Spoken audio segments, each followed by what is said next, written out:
बातमी राजकीय आहे। धर्मराव बाबा आत्राम यांची मुलगी भाग्यश्री आत्रामनं शरद पवारांच्या राष्ट्रवादीमध्ये प्रवेश केला आणि वडिलांच्या विरोधातच थेट मैदानात उतरणार असल्याचं स्पष्ट झालं। मात्र आत्राम यांचं घराणंच नाही तर राज्यातील आणखीन घराणे फुटण्याची शक्यता आहे।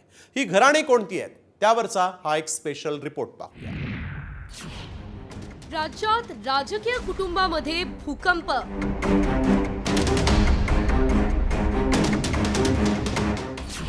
कुणाकुणाची घरं फुटणार।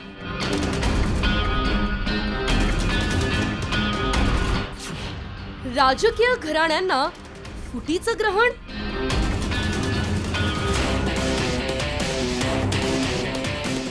विधानसभा निवडणुकीपूर्वी राजकीय घराण्यांना फुटीचं ग्रहण लागलंय। त्यातच अजित पवार यांच्या पक्षाचे मंत्री धर्मराव बाबा आत्राम यांची मुलगी भाग्यश्री आत्रामने शरद पवार यांच्या पक्षाची तुतारी फुंकली आणि अहेरीत बाप विरुद्ध लेक लढत स्पष्ट झाली। तर दुसरीकडे अजित पवार यांनी घर फुटण्याबाबत केलेल्या आव्हानाचाही भाग्यश्री आत्राम यांनी समाचार घेतलाय। तुमच्या वडिलांच्या बरोबर राहा। वडिलांचं जेवढं लेकीवर प्रेम असतं तेवढं प्रेम कुणीच लेकीवर करू शकत नाही। आणि असं असताना तुम्ही त्याच्यामध्ये कुठेतरी घरामध्ये फूट पाडण्याचा प्रयत्न करताय, हे बरोबर नाही। समाजाला हे आवडत नाही। त्या संदर्भामध्ये आम्ही पण अनुभव त्या ठिकाणी घेतलेला आहे। मी त्याच्यातनं माझी चूक मान्य केली।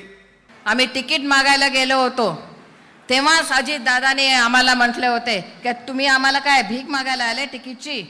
त्याच्यामध्ये ए बी फॉर्म मिळालं। ए फॉर्म मध्ये बाबाचा, बी फॉर्म मध्ये माझं नाव होता आणि स्वतः दादा म्हटले की बाबा ते बीजेपी कडून लढत असेल तर तुम्ही घर फोडून आपल्या पार्टीतून लढा। मग तेव्हा काय फूट पडली नाही का? राज्यातील राजकीय भूकंपानंतर शरद पवार यांनी राजकीय डाव टाकायला सुरुवात केली आहे। त्यातच पवार आणि ठाकरेंनी थेट शिंदे गट आणि अजित पवार यांच्या राष्ट्रवादीतील नेत्यांच्या घरातील नाराज सदस्यांना आपल्याकडे घेण्याची रणनीती आखली आहे।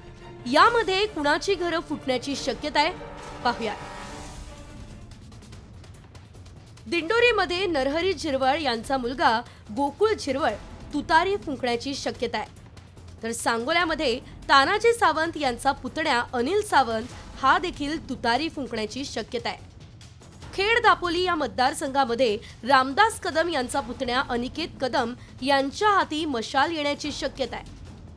पाचोऱ्यात शिंदे गटाचे आमदार किशोर पाटील यांची चुलत बहीण वैशाली पाटील यांच्या हाती मशाल येऊ शकते। पुसदमध्ये अजितदादांच्या पक्षाचे इंद्रनील नाईक यांचे भाऊ ययाती नाईक तुतारी फुंकण्याची चिन्ह आहेत। राजकीय घराण्यातील फूट महाराष्ट्राला नवी नाही। आतापर्यंत मुंडे, ठाकरे, पवारांसारखी मोठी घराणी फुटली होती।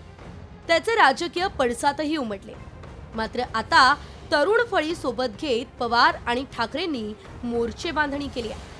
त्याचा विधानसभेला फायदा होणार की नाही याकडे सर्वांचंच लक्ष लागलंय। ब्युरो रिपोर्ट, साम टीव्ही न्यूज।